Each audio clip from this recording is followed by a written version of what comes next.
Okay. And we are live. I always say I'm excited. I always start off with that. But we are live and in action with the Dr. Gema Lindsay. Like I said, if you are joining us via Facebook Live, please share the live. And also subscribe to our YouTube channel because we're putting all the videos after we chat onto YouTube. So please feel free to go to our YouTube and subscribe if you miss it. But we are just so thankful again for all the viewers that come and join monthly to join Girl, You Can Do It Too, and hear just phenomenal stories about just amazing, phenomenal women. And tonight we have a phenomenal, fantastic Dr. Gema Lindsay. Put the hand claps in the chats, okay? Like I said, the comments are open, so if you want to comment anything, ask Dr. Gema any questions, feel free to do so. But before we begin, I'm going to just read her bio. And so Dr. Gema Lindsay is a native of Brooklyn, New York. She received her Bachelor of Science in Nursing from the City College of New York in 1993. She began her nursing career at the Mount Sinai Medical Center, where she worked in various departments, including medical, surgical, internal medicine, primary care services, the Department of Healthcare Policy, where she was an investigator for a heart failure study for the Icahn School of Medicine, and the Utilization Review Case Management Department during her 11-year tenure. Snap! Yes! In December 2019, she successfully defended her Practice Change Initiative project and was conferred a Doctor of Nursing Practice in Healthcare Leadership. Dr. Lindsay has been a practicing nurse practitioner for the past 6 years and currently works for Pruitt Health Skilled Nursing Facilities, providing care to the geriatric population in long-term care. Let's put our hands together for Dr. Gema. Thank you so much for having me. Thank you for just agreeing to share your story with us. So as we always start, can you just talk to us about your journey to your doctorate, right? So growing up as a child, did you have an aspiration for nursing? Interestingly enough, I think maybe early on, there was some part of me that wanted to be a nurse. Mm-hmm. But as I went, more like in elementary school, like young age. But as I went to school and went to junior high school, I think that desire changed to becoming a medical doctor, interestingly enough. So my aspirations really were going in that direction. I in high school, I was in the medical science, the Josiah Macy's honors program, medical science institute. Like that was where I was gearing towards. Went to college and was going to do biology. Biology was my major initially. But for whatever reason, I hit against a particular class, organic chemistry. And that class definitely changed the trajectory of my life. And I was not doing well in it. I just was not doing well. Now, maybe if I had better guidance, I probably would have stuck it out. And probably tried again, but that wasn't the case. I decided that this was not what I was cut out for and dropped that class, went across the street to the nursing department and said, sign me up. I want to be a nurse. And that's how my nursing career began. Wow, that is amazing. So even though I think what's powerful is that there was a pivot, right? Like, because you could have seen that, like, you not enjoying the class is kind of a thing to like leave the sciences completely. Because I have a lot of friends who have done that, but you say, you know what, I'm still sticking with this passion. Like, I know I'm called to do that. So let's pivot. And now you're a whole doctor of nursing. So why specifically a doctorate of nursing? Like, what's the difference between, getting, because you did get your master's, but the difference in master's versus a doctorate, things of that nature? Well, they're really, so the master's in nursing as a nurse practitioner, for me, it gave me the opportunity as a provider to still be able to practice somewhat along the veins of what a medical doctor would do in a different capacity though. So for me, going into that particular career path, that was what I needed to do, because ultimately in the back of my mind, I think I've always still had that yearning to be a medical provider of some sort. And so that's why I went into the nurse practitioner lane. However, again, I still wanted to, I think there was something in me that needed to achieve that doctorate. And so whatever way I needed to do it, I was going to do it. So for nursing, there's only 2 ways to go with a doctorate. And it was always a PhD for many years. Okay. And that would have put me into teaching education. And I don't think that's really where I really want to go. Yeah. So the other option that has become available most recently in the recent years is the Doctor of Nursing Practice. And so I thought that that would be the better option for me to obtain my doctorate in that particular, in that particular way, and still be able to serve and do my nursing practice as I have been doing as a nurse practitioner. That is so powerful. And I think what intrigues me too about your doctorate is that there's a leadership aspect to it as well. And so oftentimes I think people have this idea of what they think a nurse is and what they do. And let's be honest, the nurses run the whole they run the whole operation. Okay. They do. But the leadership aspect of it, how influential has that been in you obtaining that? So in other words, since I've obtained the degree, how well, because I feel like you've always been a leader. I mean, knowing you personally, but having that paper, and how are you able to use that in your everyday work life? I believe that, yeah, there's the leadership is I think it's somewhat innate in me. Having the doctorate, it just kind of solidifies it. It kind of sanctions it. It kind of gives me that certification that says, yeah, you got that stamp of approval. But really in my everyday practice, I do what I do. It's nothing has really changed in my everyday practice since I've obtained the degree. And again, like I said, I really feel that it was more a personal achievement for me more than anything else. There was no increase in pay. Wow. There was nothing really special that came with that doctorate for me. There's other people that it does that for. But in the capacity that I currently work in, it really hasn't changed anything. But I do believe that it was more just something that I felt I had to do. Yes. Something that I had to achieve. I've always just wanted to get a terminal degree, whether, in nursing, now that I'm in that career. So I just feel as though that was something that I needed to do to fulfill myself. Wow. And that's so awesome and powerful, because oftentimes a lot of us have this innate desire to do something and not understanding that there is a process, right? Like you have to go to school, get the degree to do it. And already in your mind, you're like, I'm already a nurse.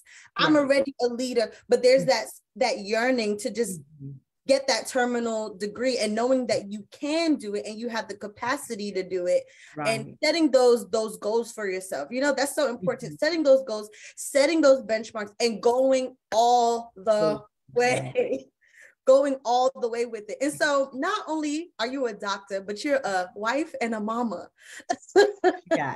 Yes. Of beautiful kids. So can you talk about the balance?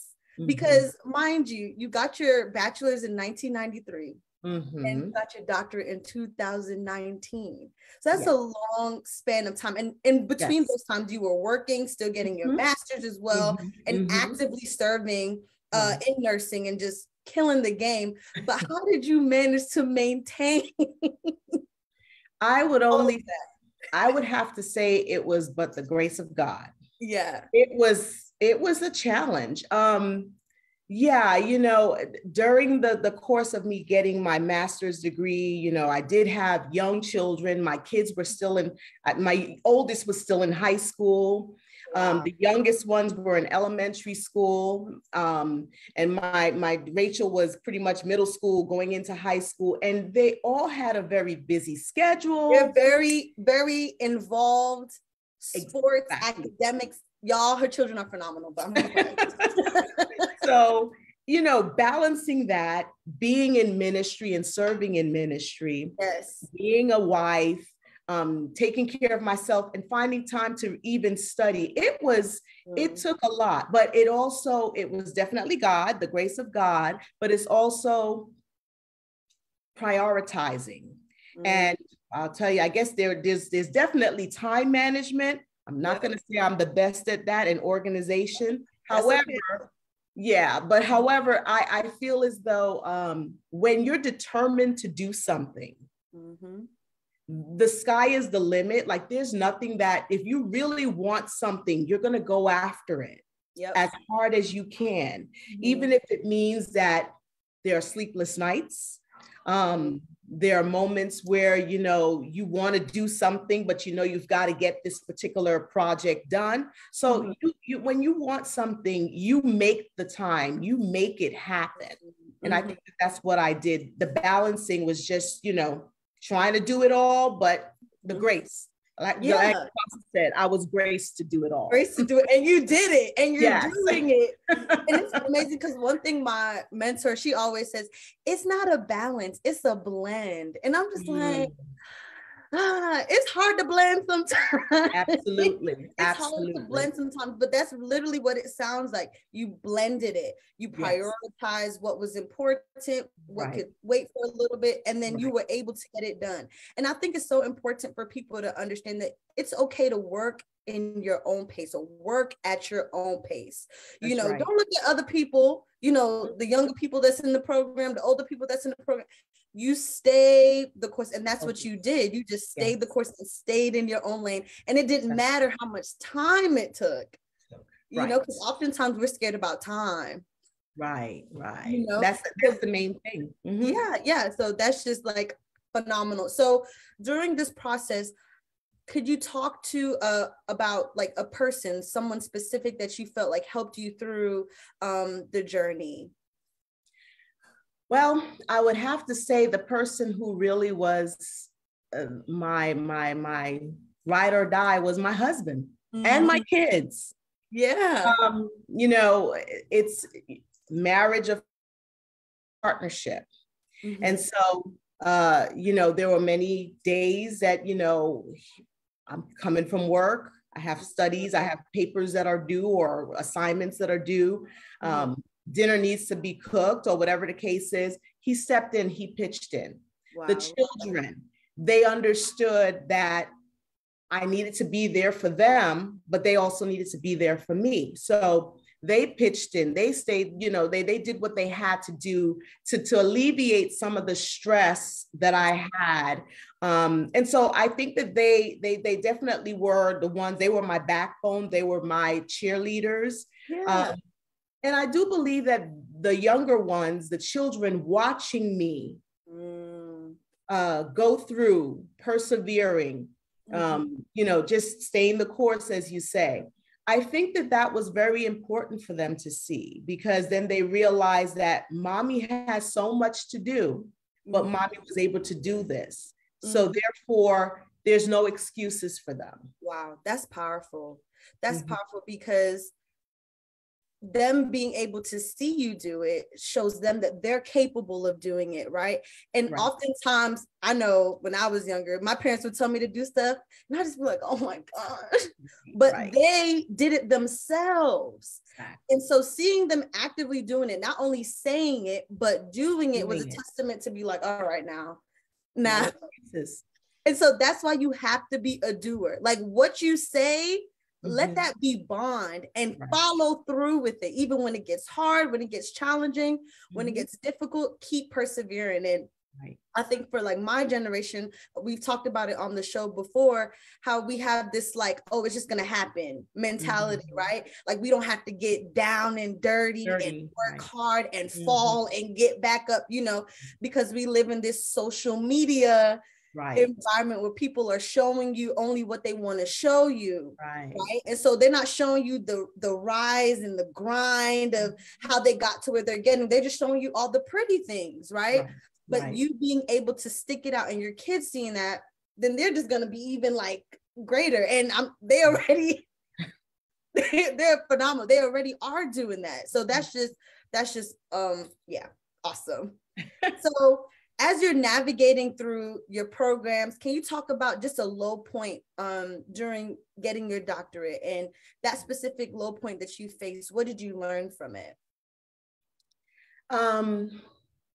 So can I actually go back even further? Because there's more story to it. So you did mention that there was a big gap between me getting my bachelor's degree and completing my doctorate. And there was a lot that happened during that time. Yeah. So my journey to getting my graduate degree, even the first one, was a very, very difficult one. And it didn't just start in 2015 or whatever time I decided to go back to school. I graduated in 93 with my bachelor's. In 1995, 96, I was getting married. And I decided at that point, before I get married, I need to go back to school. I need to start my degree. And so I did. I enrolled in Long Island University for another adult nurse practitioner program. Wow. I did that program for an entire year. I got married. I was doing the program, doing it successfully. Got pregnant with my first. Wow. And I had to take maternity leave. But the other part of it was I didn't have the money to pay for school at that time.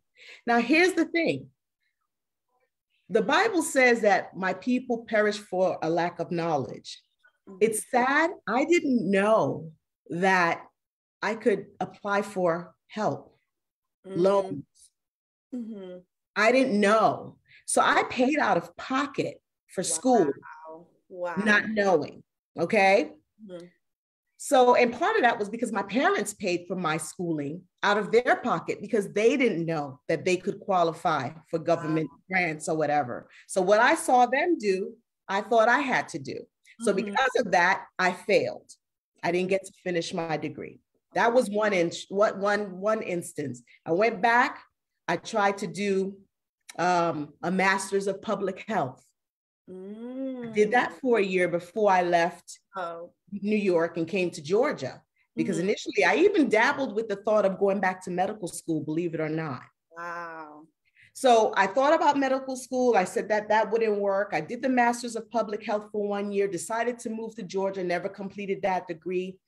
Tried again. I applied for another program that I tried to get into. I was pregnant with Rihanna at that time. I flunked out of that. The teacher was horrible. I went into labor doing a paper. She didn't have any sympathy for me. I completed the paper. I completed the paper in my bed at the hospital after I gave birth to my child. I completed the paper, submitted it, and then she told me it was a terrible paper and I needed to learn how to write. So she failed me.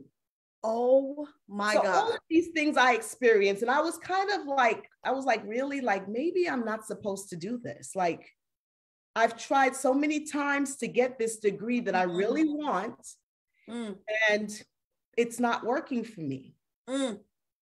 But again, the perseverance, right? When you want something, you keep going after it.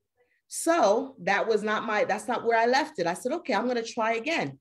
So I applied to Chamberlain in 2015 or so and finished my degree, my master's degree, and said, I'm going to do my doctorate, went back and did it. So really the lows, that was actually my high point. When I went and did my master's and my doctorate, there were no lows there. I felt like God already had me there. You see, my lows, I had already passed them years past. Jesus. So in answer to your question, I don't think there really were very many lows in my journey to my doctorate. I would want to say it was more in my journey to my master's that I really, really suffered. First of all, like we have no excuse, no excuses. Typing a paper while you're in labor. Yes. Oh my gosh. Dr. Gema, you're a whole boss. I'm gonna just leave that right there. You're a whole boss. But it's really about perception. Mm-hmm. How do you see your lows, right? Mm-hmm. Like you just said it, your low was actually a high because it set the foundation for you to finish. What? And that's the thing, like, you know, we always say you see the glory, but you don't know the story. Right. And people really think that they can walk a mile in your shoes and do what you did to get there, but they cannot, because everyone's purpose is specific. It's a specific design, a specific path, and you have been built to get through it yourself. You can't do it like anybody else can. That's why your fingerprint is distinct. Your story is distinct. So hearing this, I'm literally literally speechless, because there's so many times that you could have just been like, you know what? I'm done. I'm about to have a baby, submitted this paper, and this teacher said, what? Yeah. Ooh. And let's be honest, some of the professors are just not very kind. No. in helping you through that process. And so, oh my gosh. So I guess we have a couple more minutes left. And again, if you all have any questions, I mean, I don't know if you can see, but the comments are lit up. Like everyone is just saying how you are a whole boss. They're just like flabbergasted at your story. And so just throughout this journey that you've been through, what would you say is the biggest lesson that you've gotten from it, or just the lessons that you've just learned along the way? Again, just if you want something bad enough, you can do it. Mm-hmm. I don't know what else to say. It's like, you know, I've been knocked down, but I refuse to give up. I just refuse. And, you know, in many ways. And so for me, I would just say, you just got to do what you got to do. Make it happen. Yep. Make it happen.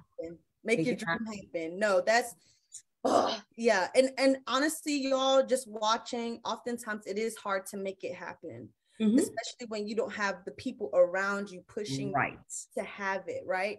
But being able to identify whether it's one or two persons that's pushing you and helping you to make that dream happen, hold on to them. Absolutely. Absolutely. Hold on to them, love on them. And do what you need to do to get to where you need to get to. Make it happen. And it can happen. Yeah, absolutely. It can happen. So, so what is something you wish someone told you before embarking on this, like this whole journey? I would say,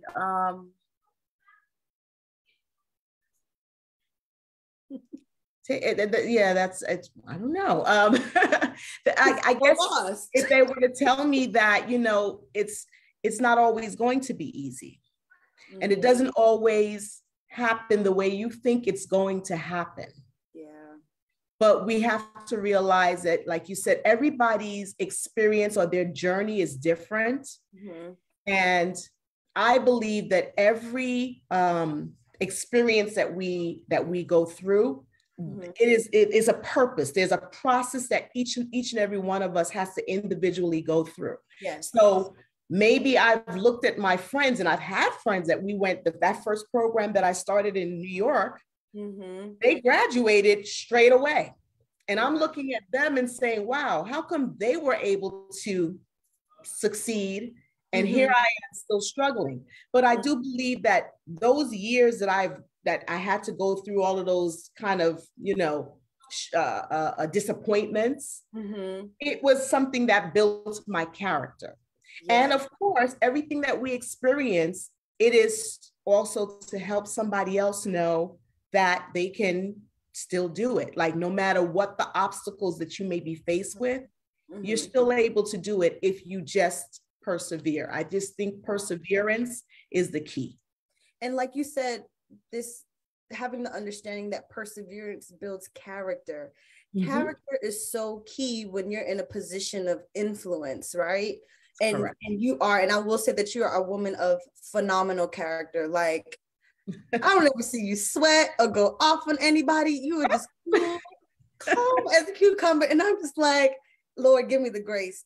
But seeing what you've been through, that perseverance also built your character to be able to be strong and be able to withstand challenges and difficulties.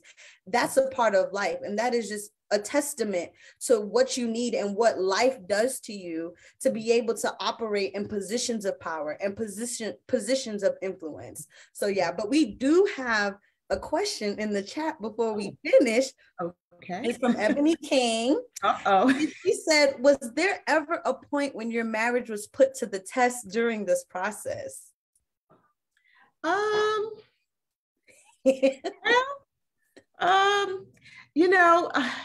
Yes, of course. There were some moments that I can say, I think the main thing is, time. Sometimes, your husband, they are your husband and they expect certain things, just things in general. And it's a number of things, right? But, it was like, hey, we've got to do this balance. You've got to understand this needs to be done. I can't do this right now. Or, I need you to help me with such and such. So there were times where maybe there were some tense moments, he had to kind of, like I said, he was a very, very good supporter and he helped a lot, but it wasn't necessarily always that he was willing to or wanted to, but he understood that it needed to be done. And yes, there were times that we actually probably, had some tense moments, but it really was few and far between. I think that he was just very understanding. He was good. Yeah.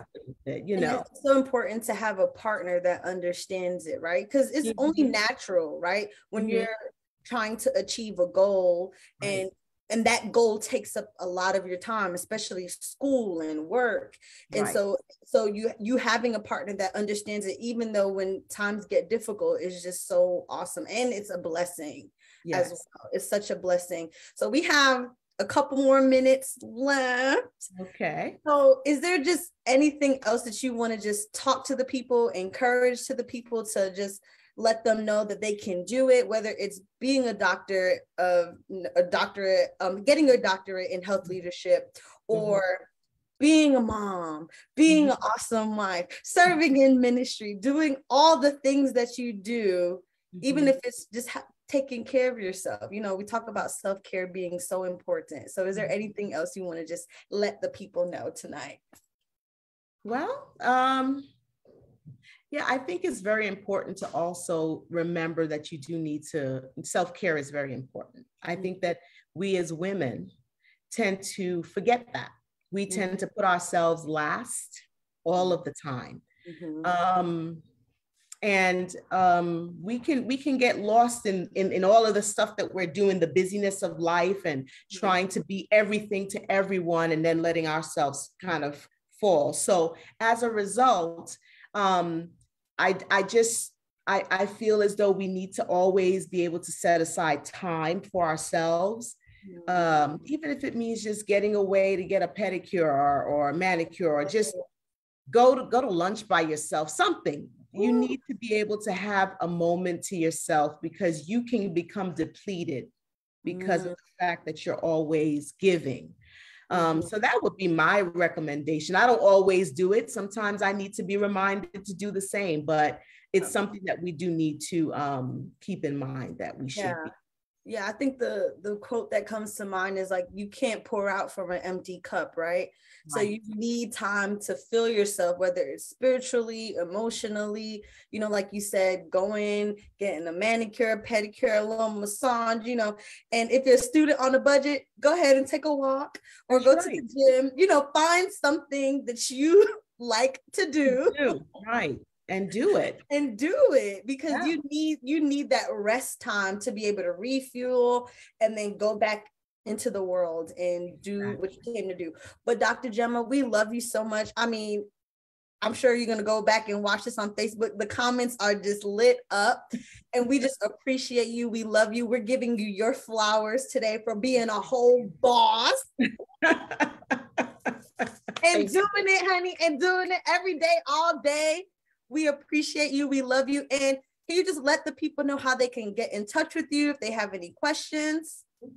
Sure. So yeah, I guess Facebook, I am Diva Mommy 16, I believe. Yes. Oh, Gema, no, that's Gema Lindsay. Gema Lindsay on Facebook. It is on Facebook. Instagram, I'm Diva Mommy 16, I think I am. And I'm on LinkedIn as well, Dr. Gema Lindsay. You can find me on there. Yeah, any place you can just check with me and I'll be more than happy to answer your questions. Yes. And listen, y'all, if y'all don't have a LinkedIn, you need to create one. That's how you can keep your professional, you know, professionalism intact. And so feel free to reach out to Dr. Gema. And again, we just thank y'all so much for joining us tonight. Remember that, girl, you can do it too. If Dr. Gema did it, you can do it too. No more excuses. Just do it. And like she said, make it happen. You have all the things that you need, all the resources that you need to make it happen, whether it's applying for a loan. Those opportunities are there. Scholarships are available. And us as a community, if you have any questions, feel free to reach out to us and we can help you make a plan and navigate through that journey. So again, Dr. Gema, we love you. We appreciate you. Thank you for being a whole boss and representing for the women, the Black women out there. We love you. And again, girl, you can do it too. And y'all have a phenomenal night. Love you guys. Bye. Thank you. Bye.